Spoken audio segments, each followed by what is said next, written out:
How's it going, guys? This is Evan with Underhill Bonsai, and I have Justin Dardine assisting me today in today's project. And we're going to get into this Trident Maple here. We're going to be explaining some different techniques that we can do on Trident Maples, and we're going to be really deliberate and straightforward about why we're doing these things and how we can do these things in Southeast Louisiana at this time of year because of what this tree is.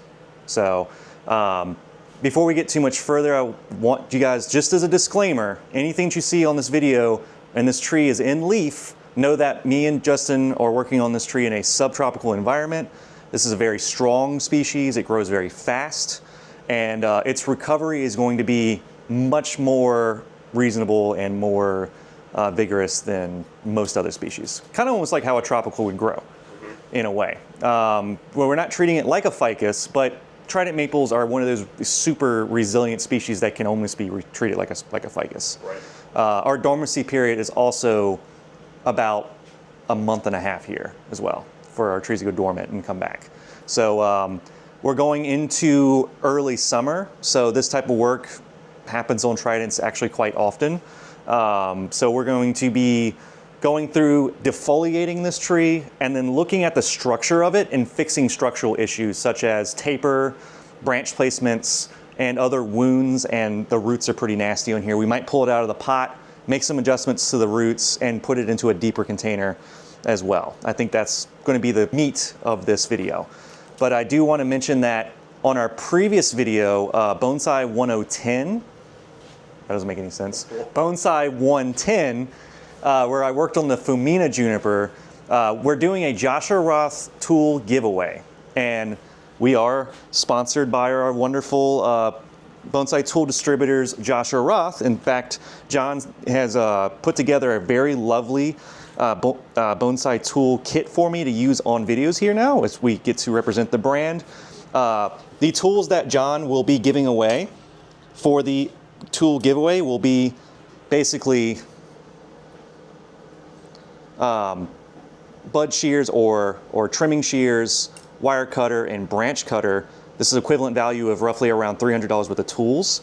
So that would be part of the giveaway. To be included in that, you guys just need to go back to that Fumina video 110, like, share, comment on that video, and then we're gonna go and check all that information and run it back. And I think we'll be doing that at the end of this month to see who the winner is. We'll do a random pool for that if you guys meet all those requirements. So if you guys have participated in it, thank you. If not, go back and just share, comment, and subscribe to the channel based off of 110. So this is 111, 111. Quite frankly, I was gonna make a Fallout reference because Vault 111 that's where you start in like 4, I think. I don't watch Fallout, so I don't know. Well, you don't have to watch, you just have to play the games to get that reference. If I'm wrong, then whatever. But yeah, so we're back over here working on trees that are clearly stumps that have had branches just growing back out on them, that we're going to work on getting better proportions on them eventually. I am well aware that these trees are stumps and we cut them down and we're going to carve them and grow branches on them. I see a lot of comments and people saying that the branches are not big enough. Keep in mind that these trees are in early development. So if you go for proportions and branch placements, I'm going to be going over that a lot on this tree as well.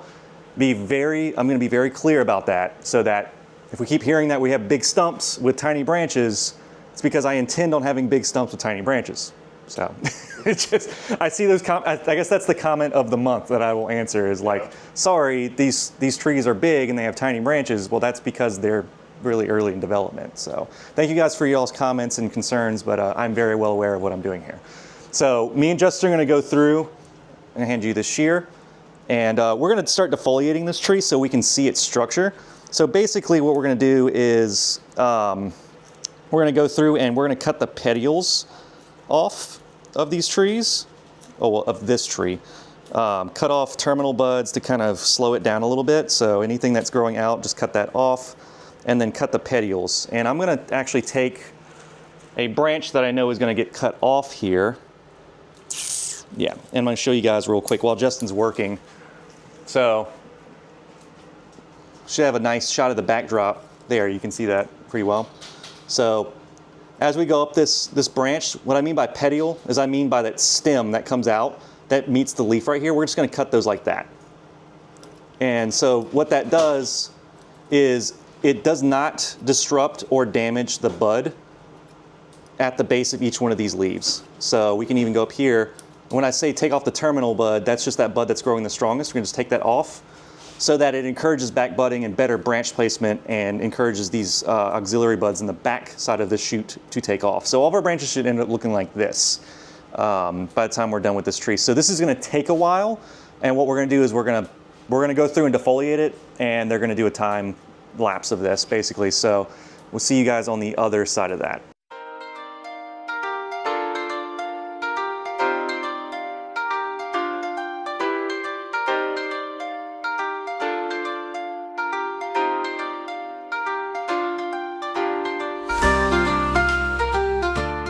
All right, so we just went through and took all the leaves off, and we did that because when we're looking at deciduous trees, especially something like a trident maple, this is just the way they are. When they have all the leaves on there, it's essentially a bush. So if you guys just go back real quick and see what this looked like before, I mean, I could not tell where any of this was. I didn't know that this was, actually, I did not know this was here. Like, even though I could kind of look and see up in there, I didn't know this was like this. I didn't know there was a branch here. I knew there was branches up here, but I wasn't really sure their exact layout. And I really wanted to get a good read on what this looks like. So the reason why a lot of the trees that I work on look like stumps is because they are. Because this tree was grown from a cutting, like roughly about that size. It was put into the ground. A good friend of mine, her name's Dawn Ketting. I've mentioned her name quite a few times. In fact, she's been on this channel talking about shohin trees in the past. She put this in the ground at her home and grew it for about, I think she told me somewhere around 10 to 15 years in the ground. Where she went in and she made some cuts. There's a wound back here. There's a bigger one back here. There's a couple of wounds on this tree. And so this tree was about 15, 20 feet tall and then was cut roughly here. So she's told me that she was not willing to go through the process. She loves building trees and growing trees. A lot of people in bonsai, like some people like to grow the trees and do the process, and then it gets to this point where they're like, well, you know, I don't feel like doing this part. So she actually gave us the tree at Underhill, and we're gonna take it on as a tree that we're going to make into a nice tree for the nursery for display. So we need to fix this. So something that we do a lot here that you've seen me do in other videos in the past is I do go in and I do a lot of carving, and I would call this correctional carving in this tree. I don't have a turntable, but what I'll do is me and Justin will pick it up and kind of 90-degree turn it. So we're gonna turn it and then we'll kind of show the different aspects of this trunk really quick. I don't have my turntable today. I forgot it at my home, so this is what we got. So let's turn it 90 degrees, 90 degrees. Put it on the table and just like we want to spin it. I think it's be easier than trying to. Oh yeah, you think you can actually pull the thing out and yeah. So there's from this side wounds. You can see Dawn actually went in and she put epoxy in here because they rot out. Trident maples are very fast growers, so they rot out real easy. So you can see epoxy in here. You see the swelling. You see inverse taper from this side. Just turn it. Here's the other side. And so I'm not designating the front. I do like the other side better because it's more interesting. This is flatter here, but we have other wounds, other things to look at. And from here, you would say if you carve this, that this would be easier to hide from this angle. I agree and disagree with that look at this. So when we get it outside and we carve on it, we'll kind of go through that a little bit more. So turn it again here. There's a little elm tree in there. And then there's this big awkward wound right here. That's a big old chunk of epoxy right here. There's actually an older wound here that didn't have epoxy applied to it. That's kind of just rotting out, but that would be a good example later on. This one here has only got cut paste applied to it, actually it's not cut paste, that's wood glue. So whatever works in the situation that we need it to. She cut this, put wood glue on it to harden it to prevent it from rotting. This rotted and it had plumber's epoxy packed in it. There's some of it on the exterior here. So one of the things you can do with plumber's epoxy is it gets really hard.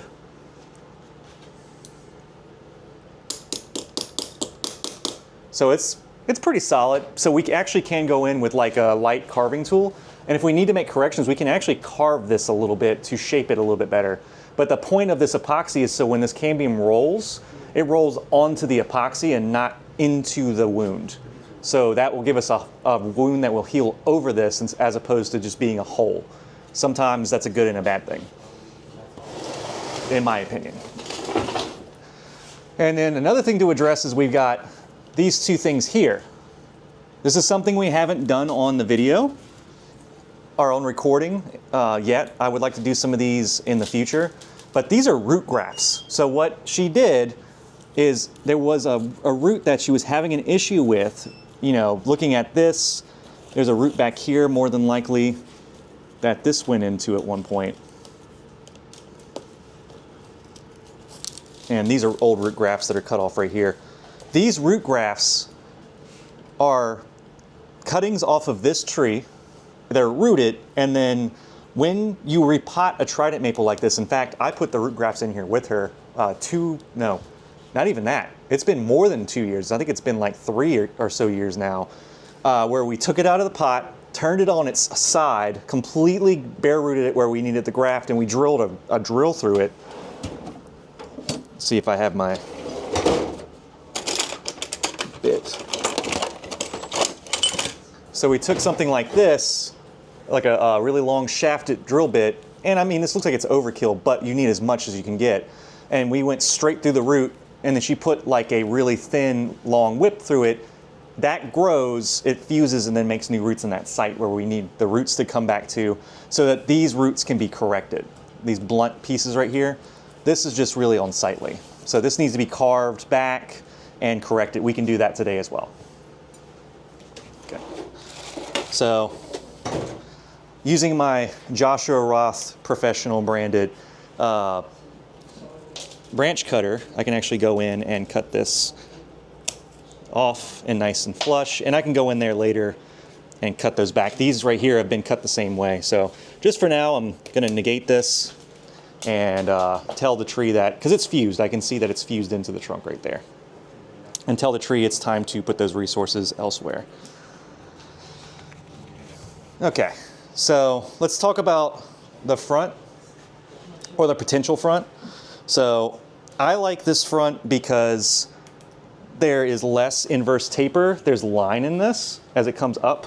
So our line, even though it's straight looking, the way that Trident maples grows, they have this vascular system that makes kind of like a muscly kind of look to them, kind of like American hornbeam, kind of like crepe myrtles. In fact, I've seen people mistake Trident maples for crepe myrtles sometimes when they grow to a certain size and have that shape. So we have muscling here. That's that kind of part that looks like a muscle. It pops out and has the different vascular pieces sticking out. So we've got that, travels up into here, and I think the top may not even be here, because that just feels bulky to me. It could go into this, because we could cut here and carve down into this. It's going to shorten the tree a lot and dictate where branches could be laid out, but that will be a good way to correct proportions or wounds. We could also go into what it looks like it was being attempted to be grown into here. The issue with going into this guy up here is that we'll lose all of this going and carving this down. So this is going to have to be narrowed down. If we wanted to save this, we're going to have like a really narrow carve here into this top here, which is fine. It's a decent looking top. It's just going to look really awkward. I'm going to have to do this very in a particular, really broad cut. I feel like if you end up saving all this, yeah, to go really far down. It's going to be a big slice. Yeah. So I'm kind of leaning towards cutting it here and doing the carve again. I'm not entirely sure just yet. It's also good to, I cut off the pieces down here. It's also good to leave stuff like this. This is growing lower. If I ever wanted to do the thing, instead of doing a root graft, I can do a thread graft as well. So that's where I would drill a hole from whatever angle I need to, and if I needed a branch, I wouldn't need a branch here, but for say like that. So, you know, there's also a possibility in the future, I'm not gonna say we'll have to do that now, that, you know, once we make a decision to cut this down, recarve it, that we could always do a thread graft and literally put the branch right where we need it. Because one of the things to be said about Trident maples, and on bald cypresses this is not the case, because cypress trees will bud readily up and down the trunk. Trident maples are not as good at that as bald cypresses can be. And so what a trident maple normally does from my experience is that once it puts a branch in a place and it chooses to bud out in that spot, if you cut it all the way back, the shoulder of those branches, it's happening right here actually, the shoulder of what was previously there has latent buds waiting back at the shoulder, so it'll just make a branch there again. And it won't make one branch, it'll make a bunch of little branches that'll try to replace what it lost. So sometimes we'll cut things back and we'll be like, oh, I could really use a branch here, you know, but in reality, I need to look and see. There actually is a branch possibility here, but that's not also a very good spot. That would be a pocket branch. It's pretty much a bad placement. So what I want to do is I want to get it outside, and we're going to go out to our area where we have done repots and carving and stuff in the past. And we're going to go through and turn it on the turntable. Me and Justin are going to make a decision real quick. Well, we're going to make a educated decision on it. Not real quick, just quick enough for this video. We're going to cut it and then do a carving on it. And then I'm going to go through a little bit more cleanup process. And if we have a pot outside, which I think we have a deeper, bigger pot, we can probably put this in. We'll put it into a bigger, deeper pot and then address the roots really quick and then talk about aftercare. And this is going to be the reason why I'm excited to start this tree on this video for you guys, is because this is a long-term tree. We can work on this tree now, and then just like the Fumina from the previous video, in a year or two, we're going to see what this tree looks like again and again and again, and then you'll see where it can end up. I mean, you can make trident maples grow really fast. So this is probably like a 1 or 2 year project before it starts looking like something pretty nice. Right. So we're going to transition to outside. So it's going to take me a moment for me and Justin to move that, but you guys won't see that obviously.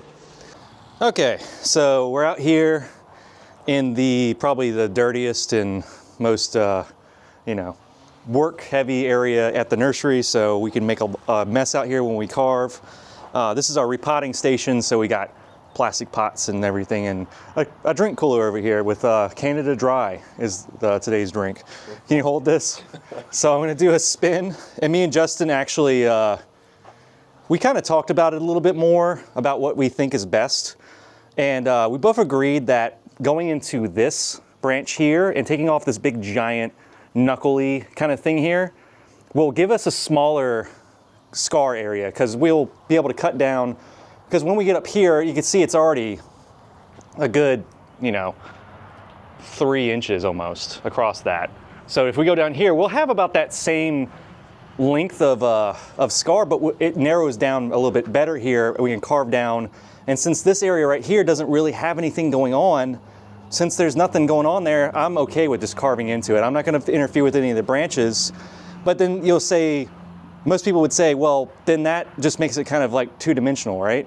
Yes and no, because fixing the taper and the proportion of the tree, like shortening it, it's going to give me all my branches in a narrower location that I could work with. And like I said, I could always take one of these lower branches and do a thread graft once the tree starts to recover again. In fact, this branch is probably, I don't know. We'll play with it. We might do a thread graft just for demonstration purposes.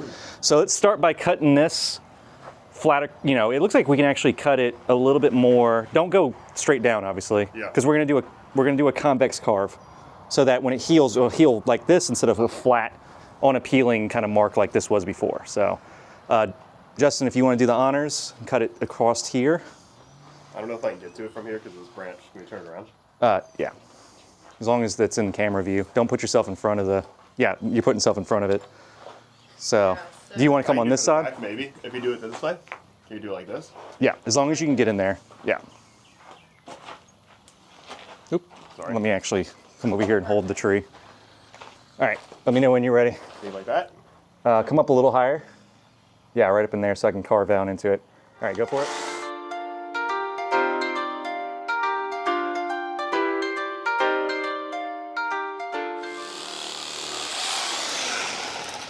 Okay. Oh yeah. Mm-hmm. That's what we needed. And we can actually, what's crazy is we can actually take this, if we wanted to, cut a lot of the branches off, score the bottom of this with a grafting knife, like make a bevel, and stick this in a pot with like cellophane over it, and put it in the greenhouse area or in the shade house, and this will root like a gigantic cutting. Right. So I'm gonna do that, and if it works, then we'll use it on a future video. If not, we'll just edit it for Yeah, no, it's fine. We'll mention that it's possible. Will it work? I mean, maybe. Maybe. Depends on how hot it gets. Yeah, exactly. If it gets too hot, then it might not be able to catch up. All right, let's look at what we got. So that's looking pretty good, I think. You know, that's nice and clean, nice solid piece of wood here. Got a couple of branch placement, like I got a branch placement there, possibly. So carving down into this is not that big of an issue to me. We're gonna lose this. And then here, where that just kind of bumps out, it's better when we carve these Trident Maples to go with the curve of the vascular system. If I were to carve this and go straight into it, like come down into it like that, that wouldn't really give me a lot. I would instead go more with this vascular system and let this kind of wrap around and have that look to it, because then it'll give us kind of this shape here instead of just going straight at it like this. I'm gonna carve like this, kind of at an angle into that movement. And so that's gonna help kind of keep that, like I'll probably knock out this, and then we'll have this more into this line, and then this knocked down into this. So you'll instead keep that movement that's more of that nice whoop, and then it'll shorten when it gets right here. It's gonna be a little bit of a finesse carve, so I'm gonna need to take my time with it. Yeah. So. Fresh and in the package. Yep. You do care about me.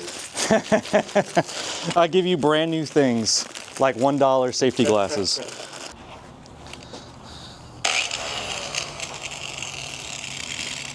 Thank God this one has a guard on it. Okay. So, cut that down. I'm going to remove a few branches that I know that are just going to be in my way for carving. Go ahead and cut that off.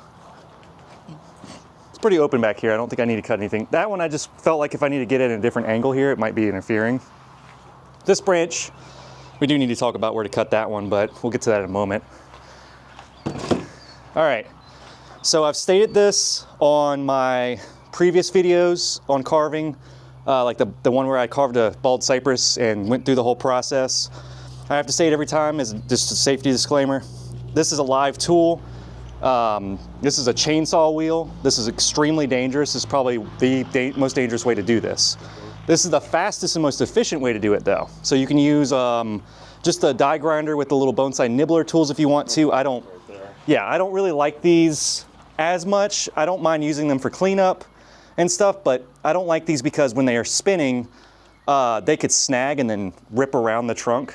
And so I could be here and then it'll end up down here. This cutting tool will I can actually shave easier, take off a lot of wood fast, and then this will help me detail. So all loose clothing off, no long sleeves, no necklaces, no jewelry. My wife knows I'm just gonna put it in my back pocket. You know, I don't want anything that is gonna cause any major issues, anything that could get caught up. And I'm gonna go in and carve this. Safety glasses always, of course. You wanna keep your eyes, this is a visual art. If you don't have your eyes, you're not gonna be able to enjoy bonsai. So just be very, very careful. People have gone to the hospital for making really, making a shortcut when it comes to PPE, personal protection equipment. So I might go into these, I'm not sure yet. We might wanna take it out of the pot to do that. Yeah. All right, I'm gonna start carving. Guard, keep your guard on your tools. It's not cool. And I don't wanna work above, so Justin, I'm gonna get you to help me drop this down actually.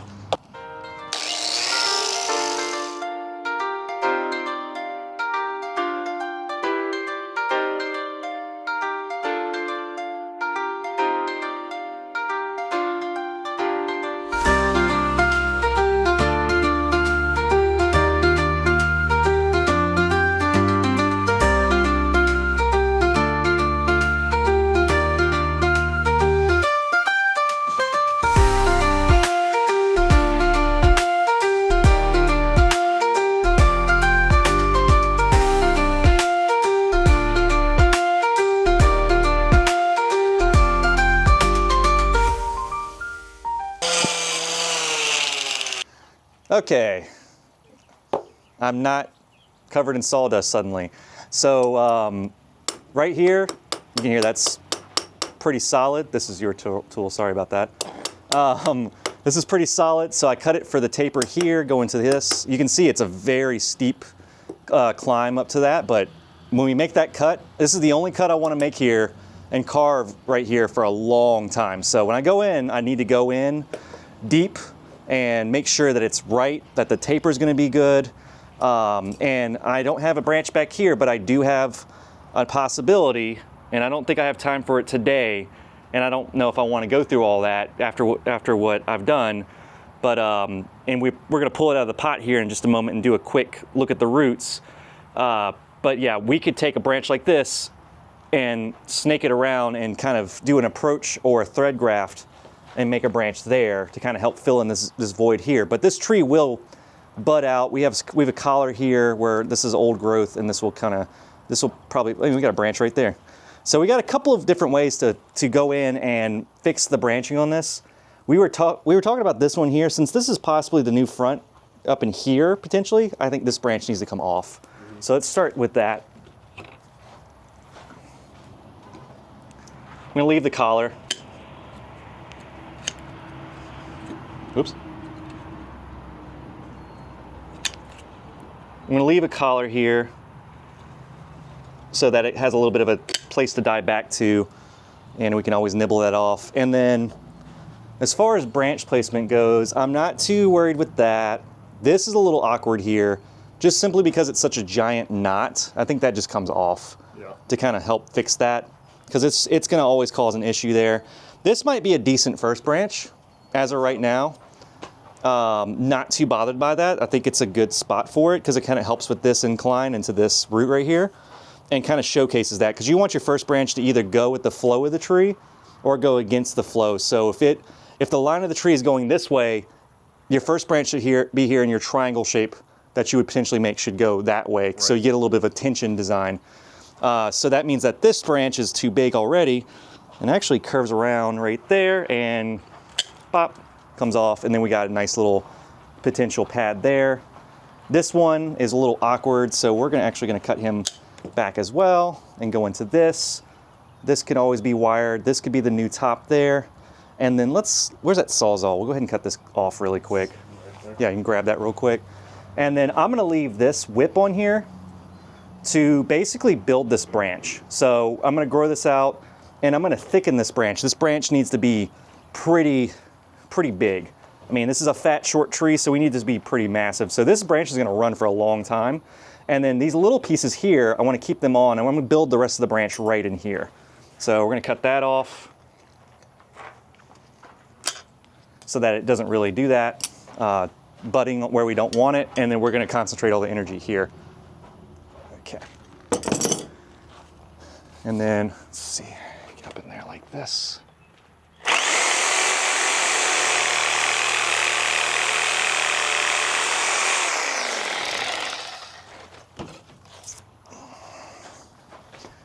Oh yeah. Oh yeah. See, there's a really sweet little tree. First branch, middle, kind of the middle of the road, kind of in this area. I don't care about branches that are in the middle of the tree, as long as it's not competing with the first. And then a secondary branch. This, I mean, comes right off, because I'm gonna use this for an approach branch back here. And I could, you know, realistically, and I don't want a branch here running through and then I cause a swell there for an approach. I'd rather the approach branch be lower down on the back here where it's not going to interfere with the taper. But overall, the branch layout on this is very simplistic. That's something that needs to be really stated here, is that this is not the end of the road for this tree. This is the tree for the next, 10 years to really build and rebuild this branch, get this. And I said it could be a couple of years before it looks great. But in reality, it takes longer to heal those bigger wounds. It'll start to look like something in a year or two. And it'll be nice, but it's not going to be. It's not going to be there yet. It's not going to be quite right. So let's pop it out of the pot, see what the roots look like, and if we need to make any quick adjustments to the roots, then we'll do a little bit of a time lapse to go through that. I don't want to go too crazy on roots right now, but we'll get it out. Yep.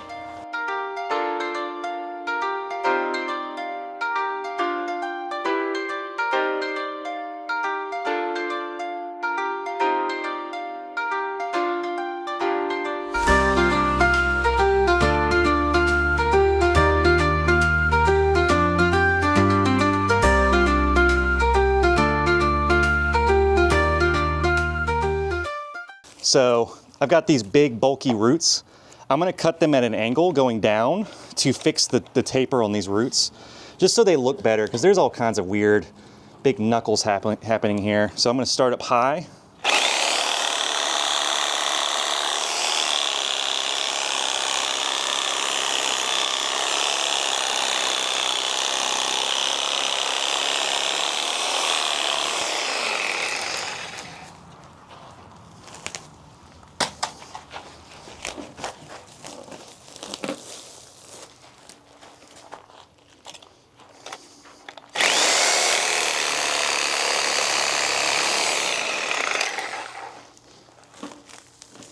All right, turn it, wait.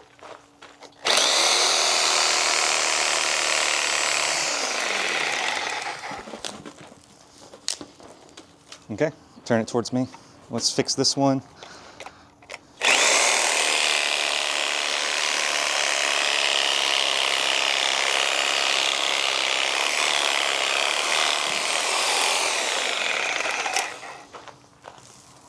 And this one.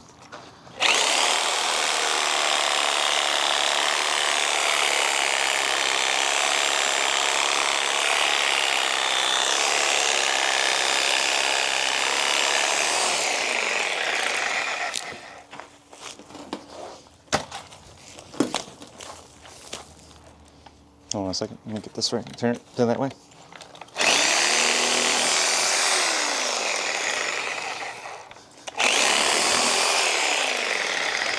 Okay, I'm gonna fix this one.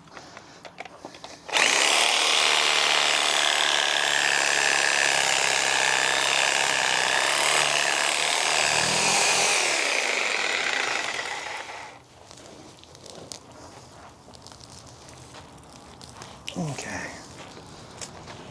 All right, let's finish kind of raking these back out. And kind of take the roots that were attached to those bigger, knobbier roots, just let them kind of fall off.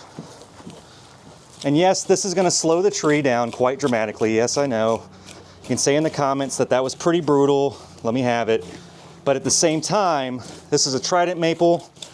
We're in southeast Louisiana. The growing season's gonna go till pretty much into December.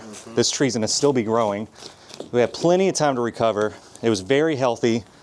Had a lot of big, strong branches and leaves on it. And so I'm not taking off. I'm not bare rooting this. So I'm actually leaving only what we need. You got a good pair of root shears I can borrow real quick? I think they're in my car, actually. I don't want to use any of those. Let me see what we got. I can go run and grab it. Yeah, just real quick. While Justin goes to grab our root shears, we want to go through and make those corrections now. Like I said, since I went in and cut this and carved it, look how much better of a tree that is. From taking down those roots that were big knobby pieces. I mean, these were ugly, ugly roots. I mean, you could see like that was where it was cut flat and not at this angle. So cut it at an angle like this, instead of being flat, it'll actually be open, and then the roots will come out on the sides. And then we're gonna submerge this down into a pot. The pot we're going into, it actually looks smaller, but it's actually deeper. So it's gonna be a little jarring feeling, because you're gonna be like, oh, well, he just went into a small pot. But in reality, Trident maples here, they're so strong, and our pH and our water and everything is so good that I'm not worried about putting this into a smaller container, because it's not really that small, honestly. So I'm gonna cut down all the roots. And you notice I haven't even worked the bottom of this root system. I've only concentrated on the top. So all the stuff underneath is intact still. So I'm just cutting off really long, gangly roots. Justin, if you want to prep that pot on the ground right there.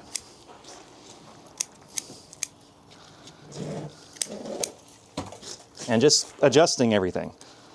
Cutting all this off. And there's a good base down in here that I have to refine and readjust. Because keep in mind, this tree was grown hard and fast for several years. It was put in the ground as a cutting, put in the ground for 15, 20 years. I can't remember the exact amount of time that Dawn told me that this was growing, and it's ready for that next piece of development, that part of this next stage of development that will help it become more of what we're looking for. So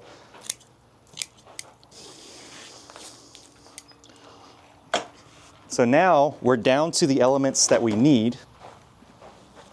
Test. Oh, easy. Perfect. Easy. Yeah, after making those adjustments, it goes straight into the pot that I want it to. So Justin's just prepping the pot for me. There's already screens in it.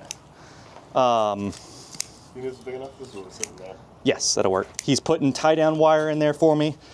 And then what we're gonna do is we're gonna put it in the container, and we're gonna chopstick it in real quick. Like I said, this is all gonna be time-lapse, so you guys know that this isn't truly a repotting video. It kind of is. Just as another disclaimer, we are a bonsai nursery. We do this kind of stuff all day long. So any of this work that looks rough or might look a little out of season for some, this is very routine for what we do here at Underhill. So don't take this and think that this is the only way to work on Trident Maples and be like, this is the way that Evan did it. Know that I do make a lot of trees and a lot of cuts here, and I have to make a lot of decisions. So that's why we do a lot of this work when we can do it. And also, I thought it would be a very interesting video to go in and show you guys how to reset an old piece of material like this. I mean, look at that line. That's a beautiful tree. Awesome looking. And letting one of these tops just run and get this thicker, start healing this wound. I mean, I've got a Trident maple over in our public collection over there that had a wound bigger than this, and it rolled all the way over. So, and making this cut, this will also encourage this down here to start really accelerating and healing as well. So I am not worried at all about this tree. This is gonna work out perfectly fine. We'll actually catch up with this tree at the end of the year, and I'll do some explanation of what happened. We'll check in on it. And if I'm wrong, I'm wrong. If something happens, you know what? I'll make a promise to you guys. If this comes back and half of it's dead, then we'll look at it. We'll see what happened. But I mean, there's a lot of root here. I don't think it's gonna be great. Yeah. So I don't think anything is gonna happen to it. All right, so pot's ready? Yeah. Okay. Let's get the pot on the table. See, I couldn't pick this up by myself originally.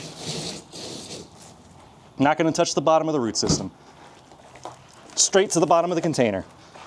Boom. Get the front correct. I'm gonna step in front of the camera for a second. All right. And I'm gonna feed you some soil, Justin.